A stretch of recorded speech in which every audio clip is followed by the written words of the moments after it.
할렐루야. 오늘도 말씀 가운데 나오신 여러분을 주님의 이름으로 환영하고 축복합니다. 우리 이 시간 함께 사도신경 고백하심으로 예배를 시작하도록 하겠습니다. 사도신경 고백하겠습니다. 전능하사 천지를 만드신 하나님 아버지를 내가 믿사오며 그 외아들 우리 주 예수 그리스도를 믿사오니 이는 성령으로 잉태하사 동정녀 마리아에게 나시고 본디오 빌라도에게 고난을 받으사 십자가에 못 박혀 죽으시고 장사한 지 사흘 만에 죽은 자 가운데서 다시 살아나시며 하늘에 오르사 전능하신 하나님 우편에 앉아 계시다가 저희로서 산 자와 죽은 자를 심판하러 오시리라. 성령을 믿사오며 거룩한 공예와 성도가 서로 교통하는 것과 죄를 사하여 주시는 것과 몸이 다시 사는 것과 영원히 사는 것을 믿사옵나이다. 아멘. 우리 이 시간 함께 찬송가 25장 면류관 벗어서 함께 찬양하겠습니다. 찬송가 25장 면류관 벗어서 함께 찬양하겠습니다. 면류관 벗어서 주 앞에 드리세 저 천사 기쁜 노래가 온 땅에 퍼지네 내 혼아 깨어서 주 찬송하여라 온 백성 죄를 속하신 만왕의 왕일세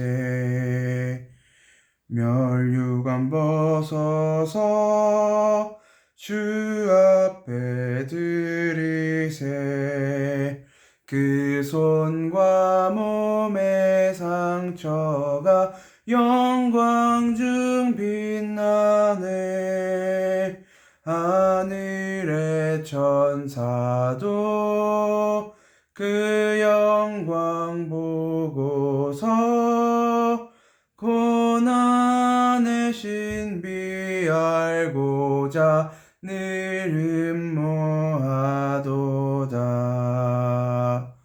면류관 벗어서 주 앞에 드리세 온 세상 전쟁 그치고 참 평화 오겠네 주 보좌 앞에서 온 백성 엎드려 그 한량 없는 영광을 늘 찬송합니다.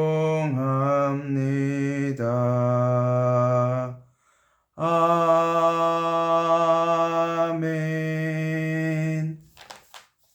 우리 잠시 기도하겠습니다. 하나님 아버지 은혜를 감사합니다. 오늘도 주님 앞에 나와 함께 찬양하게 하시고 또 말씀을 나누게 하시고 또 주님 앞에 우리의 마음을 내어놓을 수 있게 우리의 마음을 토하여 놓을 수 있게 하여 주심에 감사를 드립니다. 하나님 많은 것들이 흘러가고 있습니다. 많은 어려운 환경들과 쉽지 않은 일들이 우리를 스쳐 지나가고 있습니다. 하나님 아버지 그 가운데 말할 수 없는 고통과 또 말할 수 없는 어려움 속에 신음하고 있는 사람들도 있습니다. 하지만 하나님 아버지 그 가운데 주님 찾아가 주셔서 우리를 구원하신 그 십자가의 은혜가 무엇인지 발견할 수 있게 주여 붙들어 주시고 하나님 아버지 모든 이 인생의 과정을 통하여서 오직 하나님이 우리의 아버지 되심을 예수 그리스도가 우리의 주인이 되심을 오직 그 구원하심이 우리에게 은혜가 되어짐을 깨달으며 또 그것에 감사하며 찬양하는 시간들 될 수 있도록 지금 이 시대가 될 수 있도록 인도하여 주옵소서. 하나님 아버지 오늘 하나님의 말씀을 함께 나눕니다. 말씀 가운데 함께 해주시고 오직 하나님의 복음만이 예수 그리스도의 십자가만이 전달되어지는 시간 될 수 있도록 인도하여 주옵소서. 살아계신 예수 그리스도의 이름으로 기도합니다. 아멘. 오늘 우리에게 주신 하나님 말씀인 요한복음 12장 44절부터 50절까지 말씀입니다. 요한복음 12장 44절부터 50절까지 말씀 저와 여러분이 한 목소리로 같이 읽도록 하겠습니다. 함께 읽겠습니다. 44절부터 50절까지 시작. 예수께서 큰 소리로 말씀하셨다. 나를 믿는 사람은 나를 믿는 것이 아니라 나를 보내신 분을 믿는 것이요 나를 보는 사람은 나를 보내신 분을 보는 것이다. 나는 빛으로서 세상에 왔다. 그것은 나를 믿는 사람은 아무도 어둠 속에 머무르지 않도록 하려는 것이다. 어떤 사람이 내 말을 듣고서 그것을 지키지 않는다 하더라도 나는 그를 심판하지 아니한다. 나는 세상을 심판하러 온 것이 아니라 구원하러 왔다. 나를 배척하고 내 말을 받아들이지 않는 사람을 심판하시는 분이 따로 계시다. 내가 말한 바로 이 말이 마지막 날에 그를 심판할 것이다. 나는 내 마음대로 말한 것이 아니다. 나를 보내신 아버지께서 내가 무엇을 말해야 하고 또 무엇을 이야기해야 하는가를 친히 나에게 명령해 주셨다. 나는 그의 명령이 영생인 줄 안다. 그러므로 나는 무엇이든지 아버지께서 나에게 말씀하여 주신 대로 말할 뿐이다. 아멘. 구원을 묵상할 때 그리고 은혜를 묵상할 때 여러분은 그 안에 어떤 기쁨과 즐거움을 담고 계십니까? 사실 우리가 살아가는 이 하루의 고단함을 처리해 나가다 보면 하나하나 진행해 나가다 보면 솔직히 은혜도 나를 구원하시는 사랑도 자주 잊고 사는 것이 우리의 모습인 것 같습니다.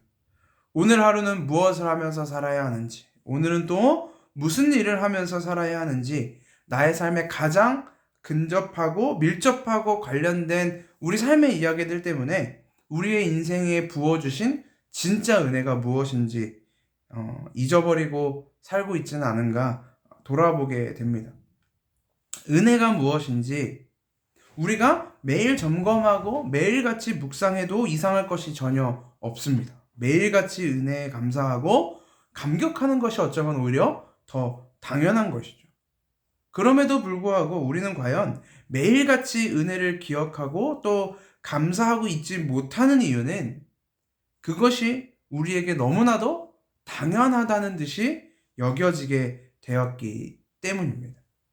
한 영화의 명대사처럼 인간은 호의가 계속되면 권리인 줄 아는 지극히 연약한 존재이고 동시에 또한 이기적이고 완악한 존재인 것입니다.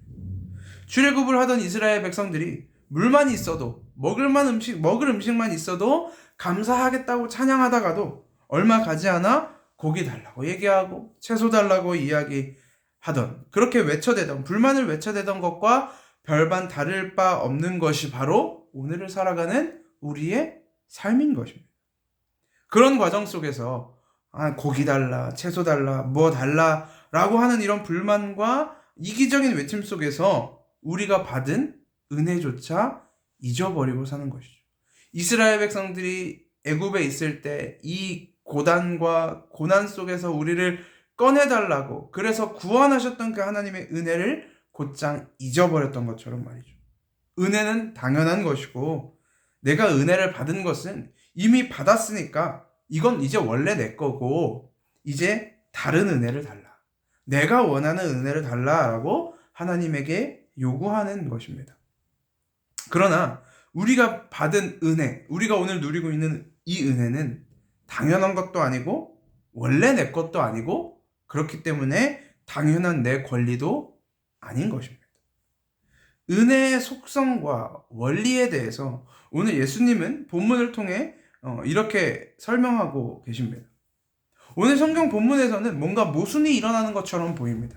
46절부터 한번 보면 나는 빛으로서 왔다. 그것은 나를 믿는 사람은 아무도 어둠 속에 머무르지 않도록 하려는 것이다.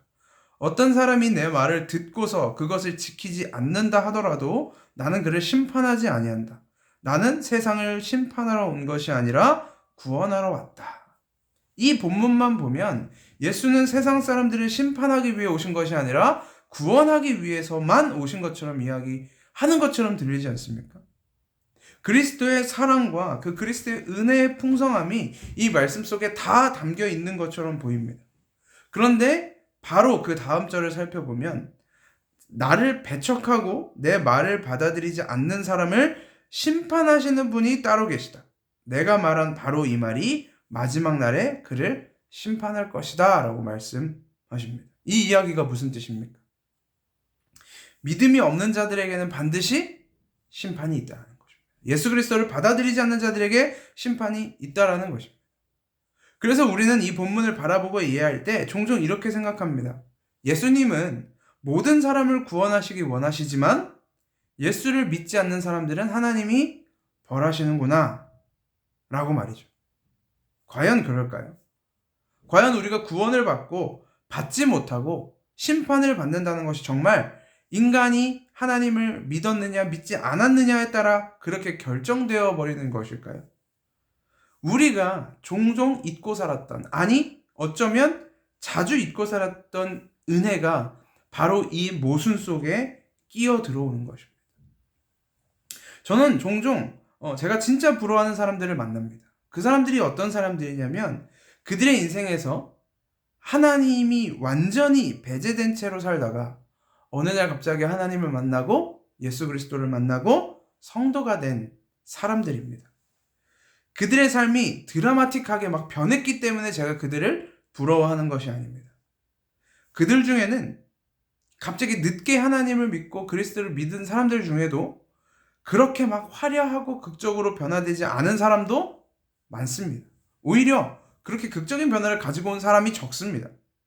그럼에도 불구하고 제가 그들을 바라보면서 부러워하는 이유 한 가지는 뭐냐면 그들의 생각 속에서, 그들의 인식 속에서 하나님을 만나기 전 인생과 하나님을 만난 이후의 생각, 그들의 가치, 그들의 인식이 달라졌다라는 것을 명확하게 알 수 있지 않을까. 그 자신들은 알지 않을까라는 생각 때문입니다. 모태신앙으로 태어난 저는 소위 예수를 만나서 예수 없는 인생을 살다가 예수를 만나서 극적으로 변화된 케이스가 아닙니다. 그러다 보니 주중이나 주일 예배에 참석하는 거, 식사 기도를 하는 거, 하나님을 아버지라고 부르고 예수를 주님이라고 부르는 것이 당연한 것 같은 인생을 살아왔습니다. 그러다 보니 내가 이렇게 할 수 있는 것 자체, 예배할 수 있는 거, 기도할 수 있는 거, 감사할 수 있는 거, 하나님을 아버지라고 부를 수 있는 것 자체가 이미 은혜가 적용된 삶이라는 것을 잊어버리는 것입니다. 내가 하나님을 믿습니다. 내가 예수를 믿습니다 라고 고백하는 것조차 저는 당연하다고 생각을 해오고 있었다라는 것입니다. 어렸을 때부터 그렇게 해왔기 때문에. 내 인식이 자리 잡히면서부터 그렇게 해왔었기 때문에. 하지만 성경은 인간에게 그럴 자격도 능력도 없다고 이야기합니다. 인간은 언제나 하나님을 떠나 있고 세상을 사랑하고 만몬을 사랑하고 하나님보다 자기 자신을 더 사랑한다고 이야기합니다. 그런 우리에게 밀고 들어온 하나님의 사랑을, 예수 그리스도의 구원을 우리가 너무나도 당연하게 생각하고 있는 것은 아닌가 생각해 봅니다. 우리가 쥐고 있는, 내 안에 살아있는 이 믿음이라는 선물을 너무나도 가볍게 생각하고 있지는 않은가. 믿음을 가졌다라고 말하는 우리 성도들과 여전히 멀리 서서 하나님을 욕하고 배척하는 자들의 차이가 무엇일까요? 우리는 어떻게 하나님을 믿게 된 것일까요?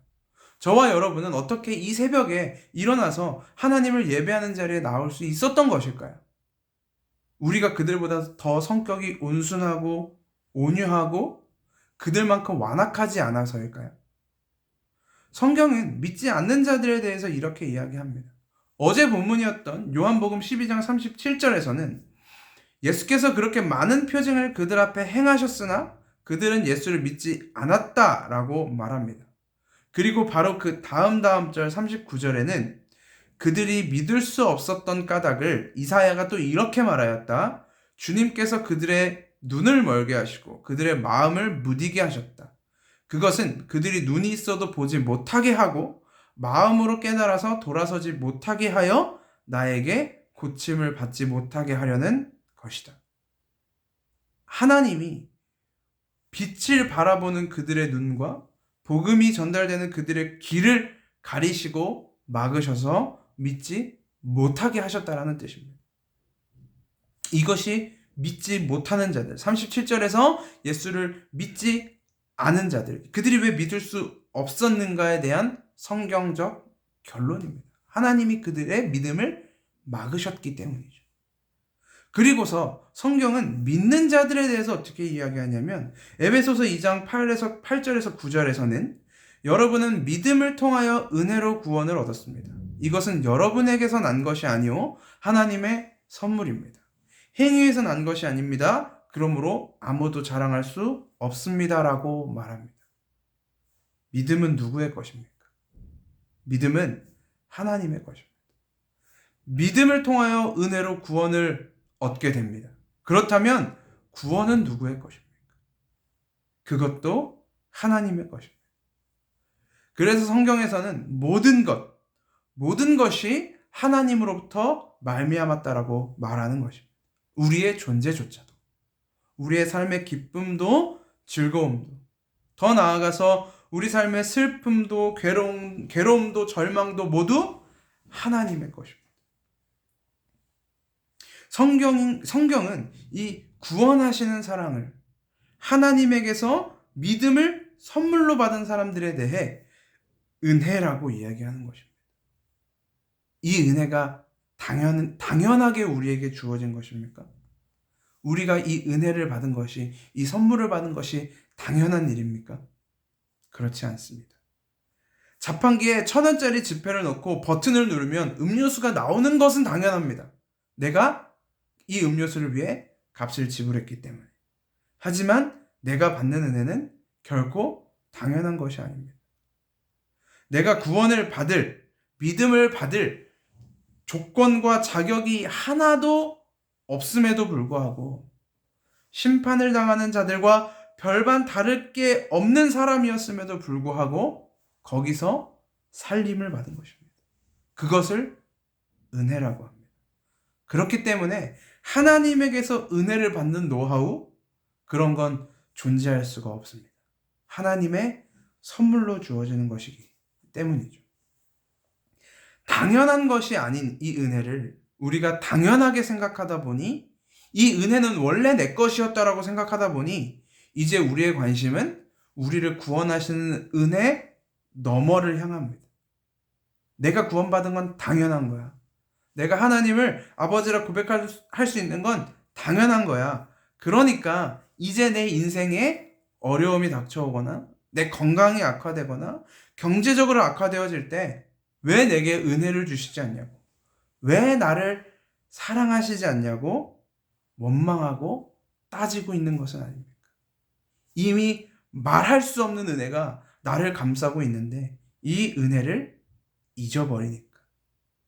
이미 이 은혜를 넘치도록 받고 있으면서도 나를 사랑하는 마음이 너무 커서 이 은혜로는 부족하다. 내 인생의 무게가 너무 무거워서 이제는 나의 만족을 채우고자 예수의 구원과 은혜를 이용하고 있는 것이 혹시 우리의 삶은 아닙니까? 오늘 하루 그리스도가 주시는 은혜, 주신 은혜, 그리스도만이 주실 수 있는, 그리고 그리스도만이 우리에게 주신 그 은혜를 경험하시고 그 죽음에서 살리신, 영원한 죽음에서 끌어올리신 그 은혜를 누리시는 하루가 되시기를 소망합니다. 하나님을 나의 삶에 맞추는 것이 아니라 나의 삶을 하나님께 맞추어서 모든 것이 하나님께로부터 말미암았다면 주님께서 나에게 어떤 삶을 주시든 간에, 어떤 인생을 허락하시든 간에 믿음으로, 감사함으로 그 인생을 살아내는 것. 하나님이 나에게 던져주신 그 삶을 묵묵히 살아내시며 그 안에 살아계신, 우리의 인생 속에, 우리의 삶 속에 살아계신 하나님을 경험하고 만나시는 하루가 되시기를 소망합니다. 은혜의 선물을 기억하시고 우리가 받은 그 선물을, 믿음이라는 선물을, 은혜라는 선물을, 구원이라는 선물을 겸손하게, 즐겁게, 그리고 자연스럽게 내 옆 사람에게, 주변 사람들에게 소개하실 수 있는 하루가 또 되시기를 소망합니다. 기도하겠습니다. 하나님, 은혜를 감사합니다. 우리에게 주신 이 은혜, 이것이 얼마나 큰 것임에도 불구하고 우리는 종종 이것이 너무나 당연하게 여겨지고 그렇게 생각하고 있지는 않습니까? 하나님 아버지, 우리의 완악함을, 우리의 연약함을, 우리의 부족함을 주여 용서하여 주옵소서. 우리가 다시금 그 십자가 앞에 나아갑니다. 다시금 그 은혜 앞에 나아갑니다.